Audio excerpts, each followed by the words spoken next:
আসসালামু আলাইকুম প্রিয় চাকরি প্রত্যাশী ভাই বোনেরা, আপনারা সবাই কেমন আছেন? তো আজকে আমরা আমাদের এই ভিডিওতে নতুন একটা নিয়োগ বিজ্ঞপ্তি সংক্রান্ত সকল বিষয়ে আলোচনা করব। নতুন এই নিয়োগ বিজ্ঞপ্তিটা কারিতাস বাংলাদেশ থেকে প্রকাশিত করা হয়েছে।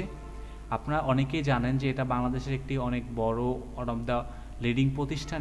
এখানে কিন্তু তারা বিভিন্ন ধরনের কারিগরি প্রশিক্ষণ দিয়ে থাকে, সাধারণ মানুষদের গঞ্জে হাতে কলমে প্রশিক্ষণ দিয়ে থাকে এই প্রতিষ্ঠানটি।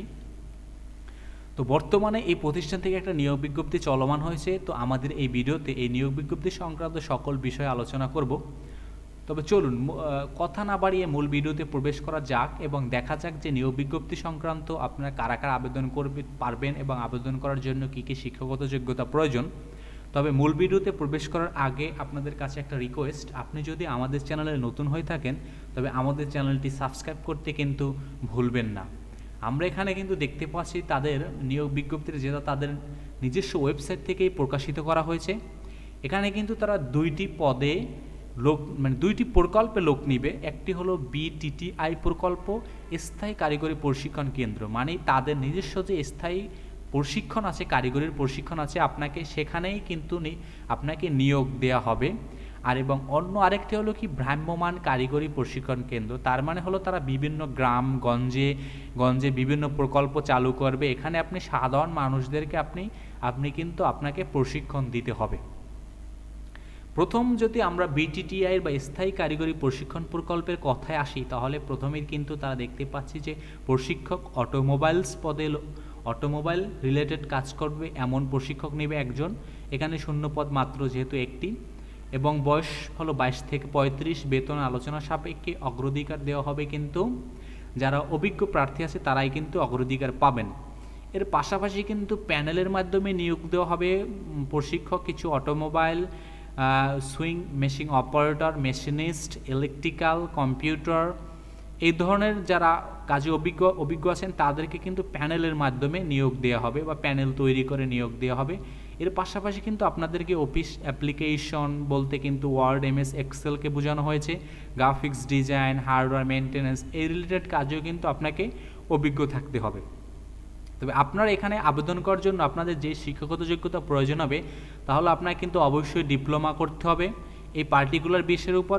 তা না হলে কিন্তু আপনাকে অবশ্যই 3 বছর মেয়াদি বাংলাদেশ গভর্নমেন্ট থেকে যে ট্রেডিং কোর্স চালু আছে এই কোর্স কিন্তু আপনাকে সম্পন্ন করতে হবে। পাশাপাশি কিন্তু এই রিলেভেন্ট কাজ যেমন অটোমোবাইল, কম্পিউটার্স, এই ধরনের কাজে কিন্তু অন্তত আপনাকে 1 বছরের বাস্তব অভিজ্ঞতা থাকতে হবে। এবং এর পাশাপাশি কারিগরি শিক্ষা বোর্ড, জাতীয় দক্ষতা উন্নয়ন কর্তৃপক্ষ হতে ন্যাশনাল স্কিল সার্টিফিকেটধারী একটা সার্টিফিকেট প্রদান করা হয়। এই সার্টিফিকেটটাকে আপনাকে প্রয়োজন হবে এবং এখানে কিন্তু আপনাকে অবশ্যই লেভেল 1 অথবা লেভেল 2 এর কিন্তু ভিতরে হতে হবে। এর নিচে যদি আপনি মার্ক আপনার হয় তাহলে কিন্তু আপনি এখানে আবেদন করতে পারবেন না। তবে দ্বিতীয় হলো যারা ভ্রাম্যমাণ যে পদে লোক নেবে, এখানে কিন্তু আমরা দেখি ভ্রাম্যমাণ কারিগরি শিক্ষা প্রকল্পে কিন্তু দ্বিতীয় যে পদে লোক নেবে এখানে কিন্তু তারা প্রশিক্ষক পদেই লোক নেবে। শূন্য পদ মাত্র হলো একটি। প্রশিক্ষক পদে লোক নেবে হলো auto mechanic, sewing machine operator, electrical. এখানে আবেদন করার জন্য আপনাকে কিন্তু অবশ্যই 22 থেকে 35 বছরের ভিতরে হতে হবে। আলোচনা সাপেক্ষে বেতন নির্ধারণ করা হবে এবং অভিজ্ঞতা প্রার্থীদের অগ্রাধিকার দেওয়া হবে। এটা অলওয়েজই সেমই হয়। এবং আপনাদের কিন্তু প্যানেলের মাধ্যমে নিয়োগ দেওয়া হবে। এখানে হলো auto mechanic, swing operator and electrical, প্যানেলের মাধ্যমে নিয়োগ দেওয়া হবে।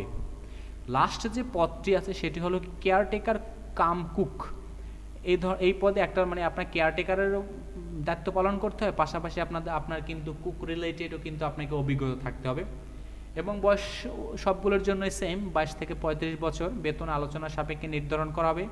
এখানেও শূন্য পদ একটি, আর বাকি কিন্তু প্যানেলের মাধ্যমে নিয়োগ দেওয়া হবে। বাকি যে কেয়ারটেকারদের নিয়োগ দেওয়া হবে।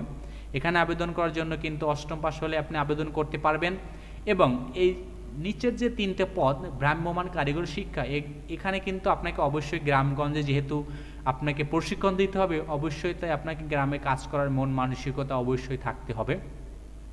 তবে এখানে আপনারা আবেদন করার জন্য যেই প্রসেসগুলো সেই বিষয়টা এখন একটু বলা যাক।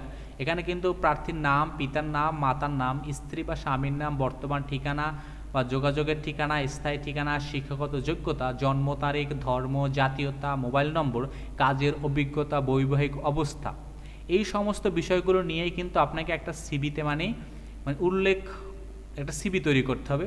পাশাপাশি কি 2 জন গণমান্য ব্যক্তির নাম ও ঠিকানা আবেদনকারীর সঙ্গে সম্পর্কে এবং সম্পর্ক উল্লেখ সহ নিম্ন স্বাক্ষরকারী বরাবর আবেদন করতে হবে। মানে আপনার কিন্তু উপরের ইনফরমেশনগুলো দেওয়ার সাথে সাথে কিন্তু আপনি আপনার গ্রাম থেকে 2 জন গণমান্য ব্যক্তিকেও কিন্তু এখানে আবেদনের সাথে সংযুক্ত করবেন। এবং এর সাথে বলা হয়েছে আপনার কিন্তু সমস্ত শিক্ষাগত যোগ্যতা, মার্কশিট, ন্যাশনাল আইডি কার্ড, চারিত্রিক সনদপত্র ও অভিজ্ঞতা বা 2 কপি যে ছবি, অভিজ্ঞতা সনদপত্র, সদ্য তোলা 2 কপি রঙিন ছবি, এবং পাশাপাশি আপনার উপজেলা বা নির্বাচন থেকে চেয়ারম্যান থেকে যে একটা নাগরিকত্বের সনদপত্র দেওয়া হয় সেটা সব কিছু কিন্তু প্রথম শ্রেণী গেজেটেড কর্মকর্তা দ্বারা কিন্তু আপনি প্রথমে সত্যায়িত করবেন, সত্যায়িত করে এবং সত্যায়িত করে নেবেন, সবগুলো অ্যাটাচমেন্ট করবেন। এরপর কিন্তু চাকরি প্রার্থীকে যথাযথ কর্তৃপক্ষের পত্র সংযোগ এবং এই সমস্ত এগুলো কিন্তু আপনাকে অনলাইনের মাধ্যমে মানে এই ডাকযোগের মাধ্যমে আবেদন করতে হবে। আবেদনের সময় কিন্তু 18/7/2024 খ্রিস্টাব্দ ডাকযোগ বা কুরিয়ার সার্ভিসের মাধ্যমে কিন্তু আপনাকে পাঠিয়ে দিতে হবে। তাদের যে অ্যাড্রেস দেওয়া আছে করিতাস বাংলাদেশের যে ওয়েবসাইটে প্রদর্শিত, আপনি ওয়েবসাইটে গেলেই কিন্তু আপনি মানে এখানে পুরো তাদের অ্যাড্রেসটা পেয়ে যাবেন। অ্যাড্রেসে কিন্তু আপনি আপনার সমস্ত ইনফরমেশনগুলো অ্যাটাচমেন্ট করে ডাকযোগে বা কুরিয়ারে আপনি পাঠিয়ে দিবেন। তবে ডাকযোগে পাঠানোর কিন্তু এখানে আবেদন পাঠানোর ঠিকানাটা তারা সরাসরি এখানে বলেই দিয়েছে কি আঞ্চলিক পরিচালন ভারপ্রাপ্ত করিতাস খুলনা, আঞ্চলিক কার্যালয় রূপসা স্ট্যান্ড রোড খুলনা। এই যে অ্যাড্রেস দেওয়া আছে এই অ্যাড্রেসে কিন্তু আপনি আপনার ইনফরমেশনগুলো সব পাঠিয়ে দেবেন। তো ধন্যবাদ আপনাদেরকে এতক্ষণ আমাদের সাথে থাকার জন্য। আর আপনি এখনও যদি আমাদের চ্যানেলটি সাবস্ক্রাইব করে না থাকেন তবে আমাদের চ্যানেলটি সাবস্ক্রাইব করতে কিন্তু ভুলবেন না।